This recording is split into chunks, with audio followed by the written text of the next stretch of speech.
বিসমিল্লাহির রহমানির রহিম। আসসালামু আলাইকুম। অ্যাডোবি ফটোশপের সেকেন্ড পর্বে আমি স্বাগত জানাচ্ছি আপনাদের সবাইকে।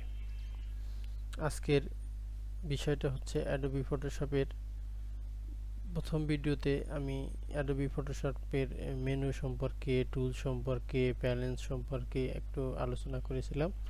আর তারপরে আজকে বলেছিলাম যে ধারাবাহিকভাবে আমি টুলস সম্পর্কে ডিটেলস এবং কোন টুলের কি কাজ টুলের কাজের ব্যবহার সহ আমি পরবর্তী টিউটোরিয়ালে এবং কি ধারাবাহিকভাবে দেখাতে থাকব।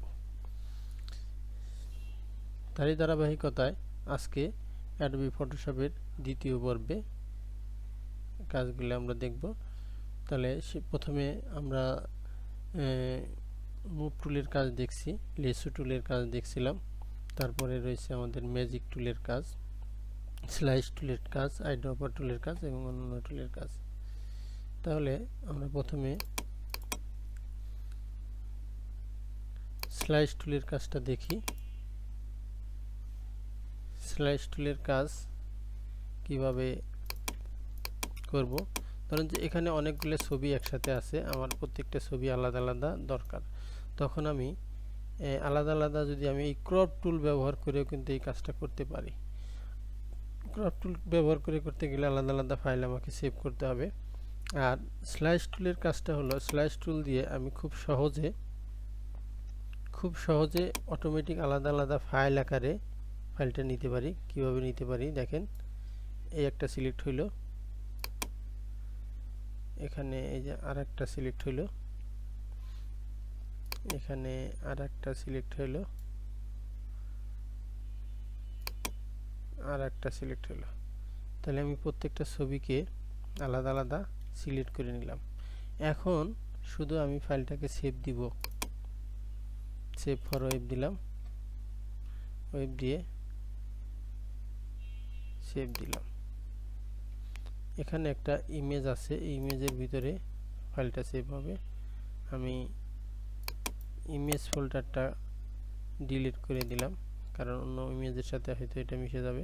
আমি এটাকে নতুনভাবে সেভ দিয়ে নিলাম। নতুনভাবে সেভ দেওয়ার পরে আমি ডেস্কটপে গেলাম, যার পরে নতুনভাবে যে ইমেজটা হলো, দেখেন এখানে কিন্তু প্রত্যেকটা ছবি আমি আলাদা আলাদা পাচ্ছি। সে টুকরো টুকরো হয়ে ছবিটাকে আলাদা আলাদা করে একটা ছবি, একটা ফোল্ডার আকারে আমাকে রেডি করে দিয়েছে। এটা হচ্ছে স্লাইস টুলের কাজ। খুব সহজে আমি ছবিগুলোকে আলাদা আলাদাভাবে পেতে পারি। আর এখানে হয়তো অনেক 4-5টা ছবি আছে, যখন এক্ষেত্রে অনেকগুলো ছবি থাকবে, ধরেন যে অনেক বেশি পরিমাণে ছবি থাকবে, তখন কিন্তু এই টুলটার এভাবে কিন্তু সহজেই খুব কম সময়ের মধ্যে এই টুল ব্যবহার করে আমরা ছবিগুলোরে স্লাইস করে নিতে পারবো। তারপরে আমরা আসবো এবার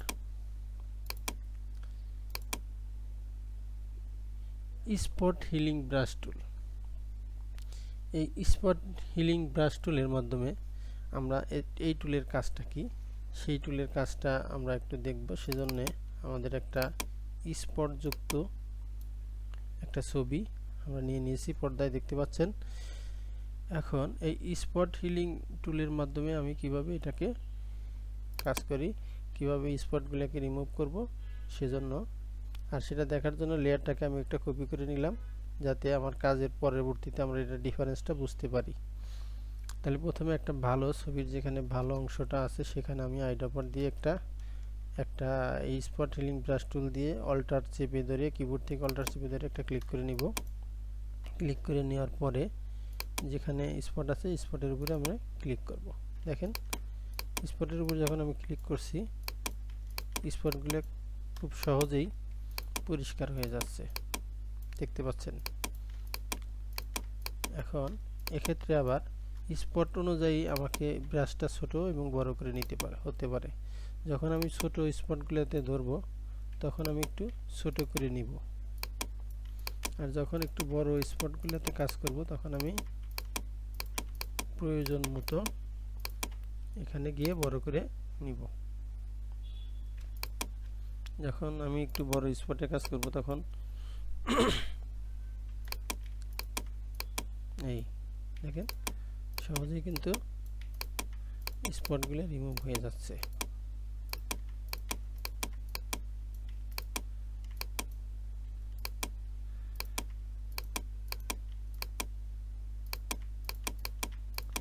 ছোট বড় যদি আমি না করে নেই তাহলে দেখা যায় যে পার্শ্ব প্রতিক্রিয়া হতে পারে, যেমন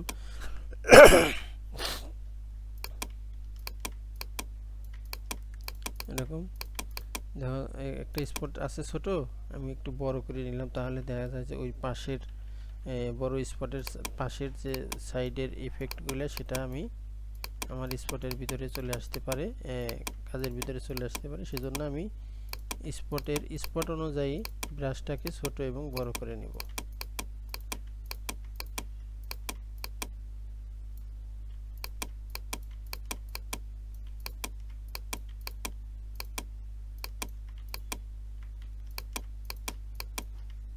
আমি একটু ভিডিওটা যেন অনেক বেশি লম্বা না হয়ে যায় সেজন্য কম সময়ের মধ্যে একটু করে নিলাম। আপনারা যখন কাজ করবেন অনেক স্মুথলি কাজ করার জন্য একটু সময় নিয়ে করবেন, তাহলেই অনেক সুন্দর হবে। এখানেও একটা স্পট আছে, এটাও রিমুভ করে দিই।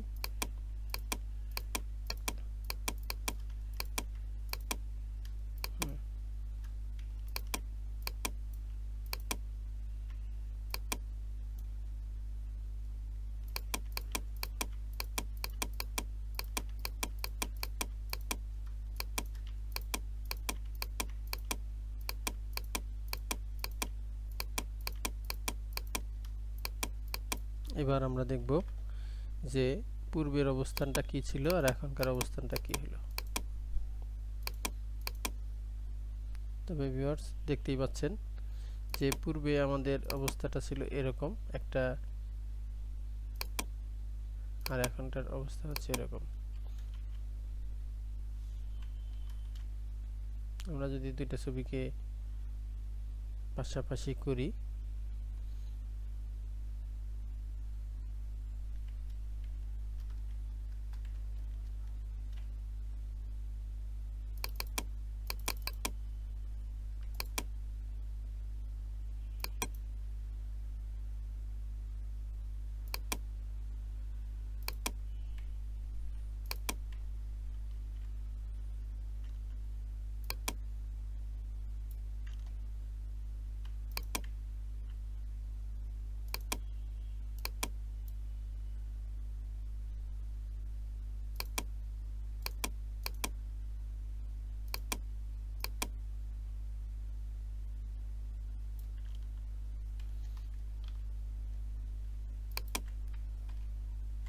আমরা দুইটা ছবিকে যদি পাশাপাশি দেখি তাহলে এরকম দেখায়।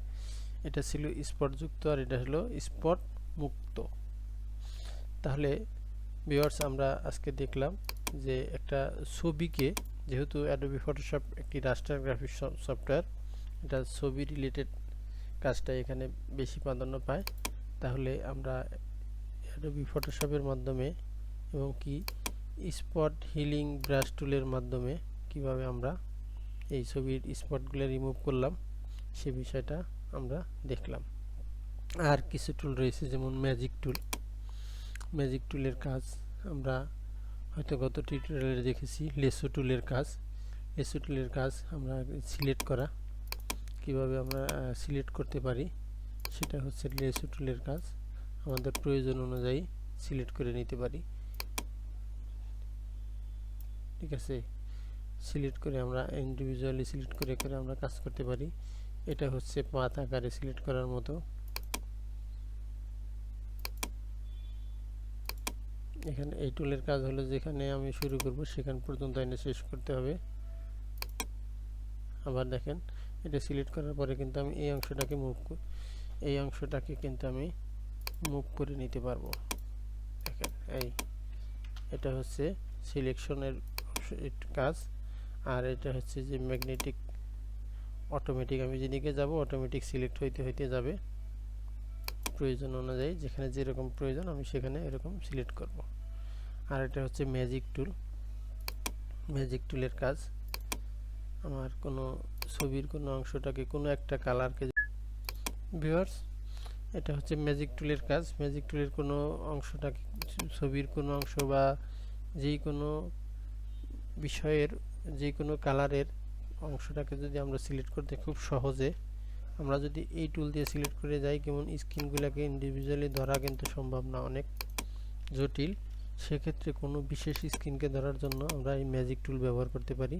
ম্যাজিক টুল থাকলে ওই একটা ক্লিক করলে ওখানে যতগুলো ওই ধরনের স্ক্রিন আছে সে অটোমেটিক ধরে ফেলবে। এটা হচ্ছে ম্যাজিক টুলের কাজ।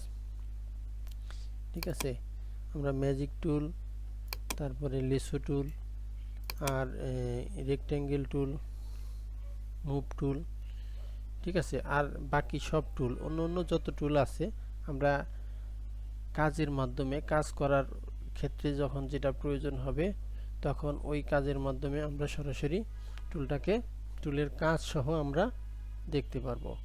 সেজন্য আমাদের পরবর্তী টিউটোরিয়ালের জন্য যেসব টুল ব্যবহার করব সেটা দেখার আমন্ত্রণ জানিয়ে টিউটোরিয়ালটি আজকে আর বেশি লম্বা করছি না, এ পর্যন্তই। তবে যারা চ্যানেলটি এখনও সাবস্ক্রাইব করেন নাই তারা সাবস্ক্রাইব করে নেবেন, চ্যানেলের ভিডিওগুলোকে লাইক দিবেন, কমেন্টস করবেন এবং শেয়ার করবেন। আজ এ পর্যন্তই। সবাই ভালো থাকবেন, সুখে থাকবেন। আল্লাহ হাফেজ।